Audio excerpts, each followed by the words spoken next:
전편이었던 일본 제국의 흥망, 첫 번째 에피소드에서는 청일전쟁에서부터 럴전쟁까지를 살펴봤습니다. 이번 편부터는 제1차 세계대전 후부터 제2차 세계대전 전까지의 기간, 이른바 전강기 동안 벌어진 일본과 관련된 사건에 대해 짚어보겠습니다. 럴전쟁 후 일본은 자신들의 근대사에서 가장 중요한 사건 2개와 작지만 의미 있는 사건 하나를 저지릅니다. 이 중 중요한 사건 2개는 1910년 8월 22일에 강행된 대한제국병합과 1915년 1월 18일 중국에 강요된 21개조 요구입니다. 먼저 대한제국병합은 일본의 제국주의적 입장이 명확해진 사건이었습니다. 그리고 병합 전달인 7월 4일 일본은 자신들이 조선을 병합한다는 것을 러시아에게도 최종적으로 인정받은과 함께 그 시점 미국이 남만주 철도의 중립화를 요구하기 시작하자 이에 대한 대응으로 러시아와 일본과 러시아는 만주에서 얻은 특수이익을 서로 존중해주며 미국의 만주 진출을 견제하기 위해 상호 군사동맹을 체결한다라는 요지로 군사동맹을 맺게 됩니다. 이런 러일 협약에 따라 일본은 러시아와의 협의를 통해 만주와 조선 사이에 있던 기존의 러시아와의 관입국경선도 좀 더 북쪽으로 올릴 수 있게 되죠. 자신들과 러시아 사이의 세력 분할선을 기존의 압록강 언저리에서 남만주와 북만주 사이로 변경하게 된 것입니다.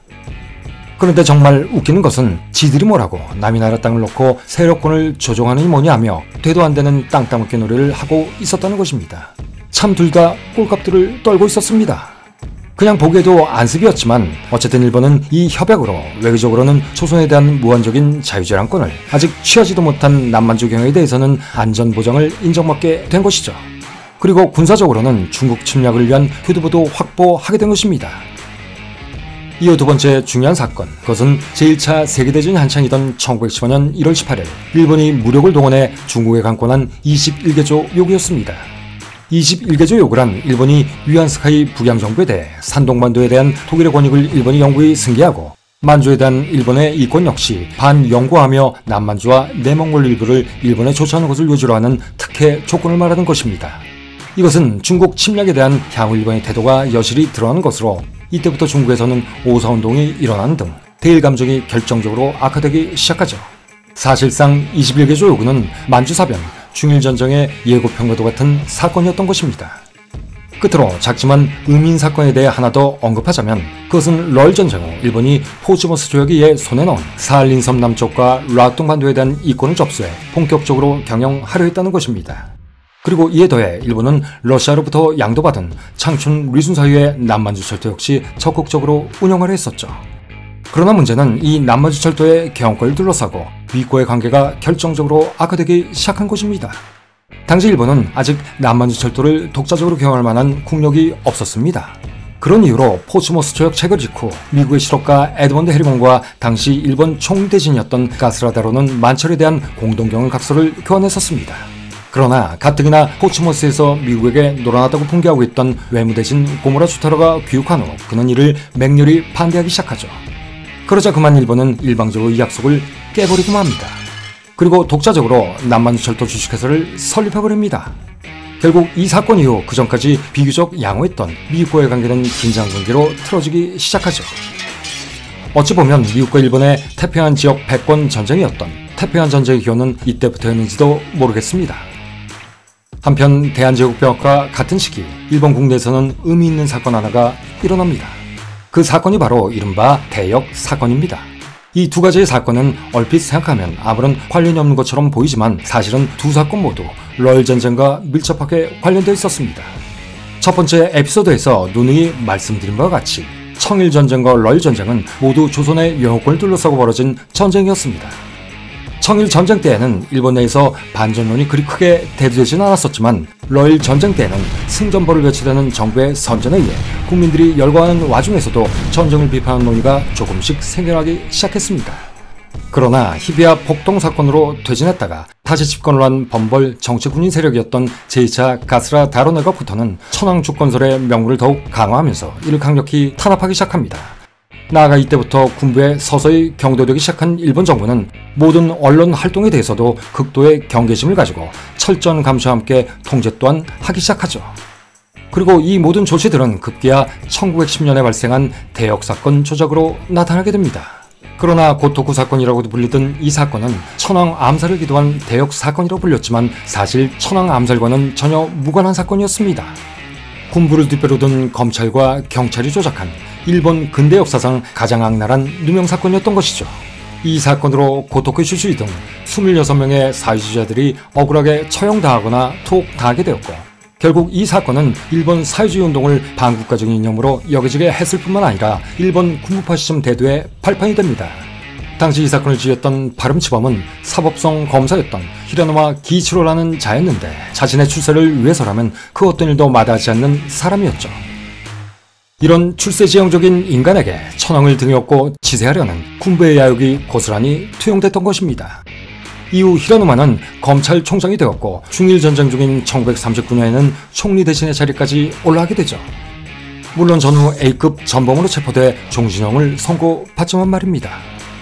어쨌든 이 사건으로 일본 국내에서나 조선에서는 검찰이나 경찰, 군의 힘에 의해 식민지 저항운동이나 반정부운동이 철저하게 탄압받기 시작합니다.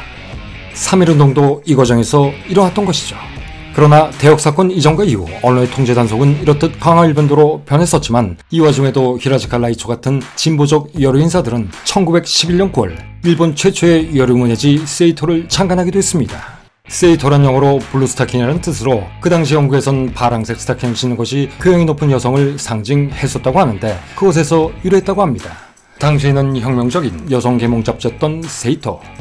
물론 1916년 2월에 폐간되긴 하지만 여건이 매우 제한되어 있던 그 시대, 여성 해방과 여성의 자학립을 일깨우는 혁신적인 매체였습니다.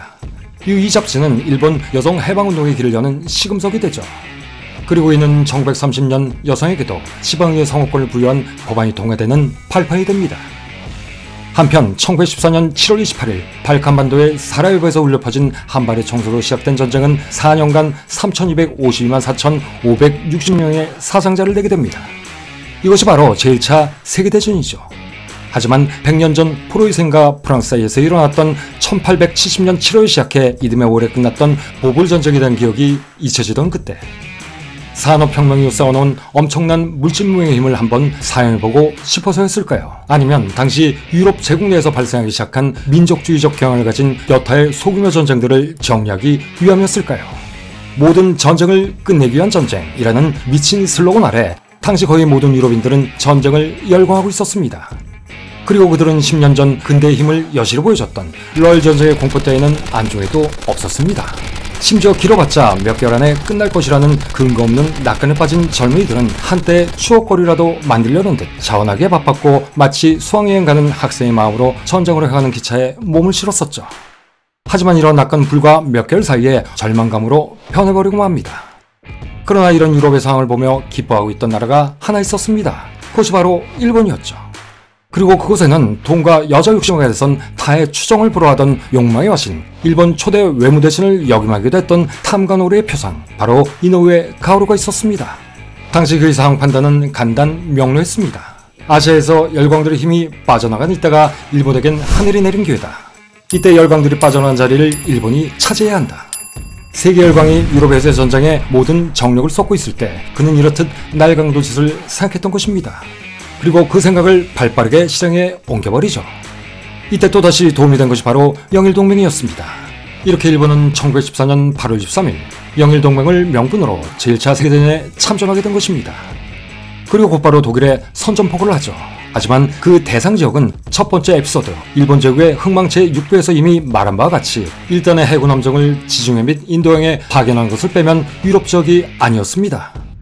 일본 육군은 어찌 보면 제1차 세계대전의 전역과는 별 상관도 없는 단순한 독일의 조처지에 불과했던 중국의 칭따오를 경제적 타격을 준다는 명분에 점령해버렸고, 일본 해군 역시 같은 이유를 들어 독일의 보호령이었던 중부태평양의 마리아나, 캐롤라인, 마샬 군도 등을 점령해버렸죠. 이로써 일본은 칭따오를 점령함으로써 중국의 산동반도로 세력을 확대할 수 있었고, 중부태평양의 전진기지를 확보함으로써 미국의 태평양 횡단 루트를 차단할 수 있게 됐습니다.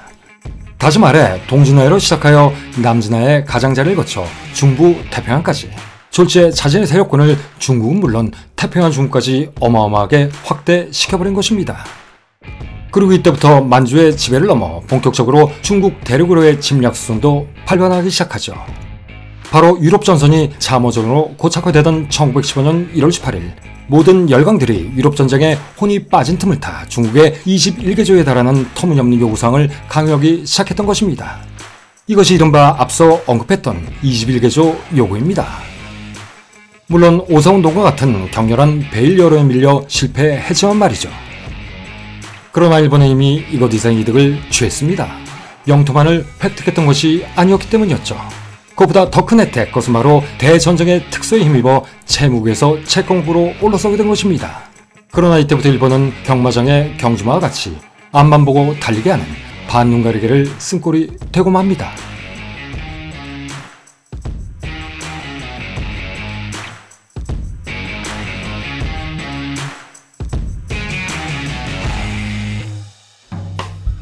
러일 전쟁 후 일본의 주력 산업은 여전히 경공업이었습니다. 그 중에서도 섬유산업이 중심이었죠. 그러나 이무렵부터는 기계화가 나름 상당히 진척되면서 양자업만 할 수 있었던 방직 회사들이 면포까지 짤 수 있는 이른바 겸한방직 시스템으로 발전하게 됩니다. 이에 따라 면적물 수출 역시 증가하게 되었고 수출액이 수입액을 크게 웃돌게 되었죠. 또한 이무렵부터는 중공업 분야에서도 생산의 중심이 군 직속 공장이던 육군공창과 해군공창에서 미쓰이 조선소, 가와사키 조선소 등 민간 회사로 넘어가게 됩니다. 이로 인해 산업구조 역시 간의 경공업 수준에서 엔진 등의 부품을 자력으로 생산할 수 있는 종합기계공업 또는 중공업의 형태로 발전을 하게 되죠.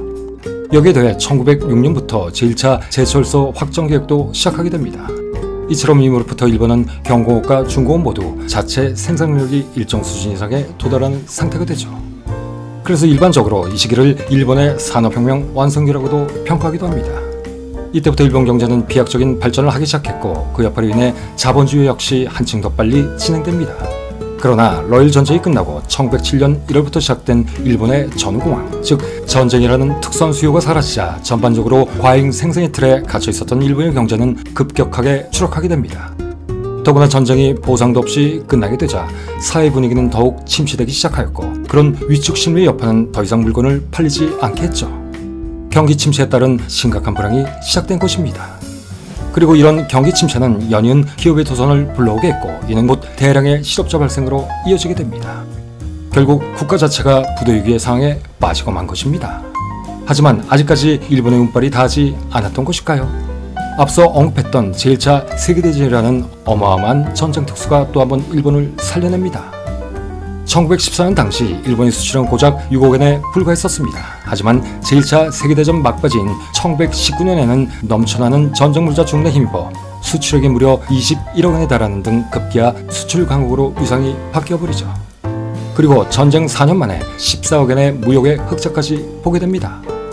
이렇게 러일 전쟁의 채무와 그에 따른 경기 불황으로 허덕이 된 일본은 1919년 최악의 채무국에서 어느새 27억 엔의 채권을 보유한 경제 우량 국가로 변해버립니다.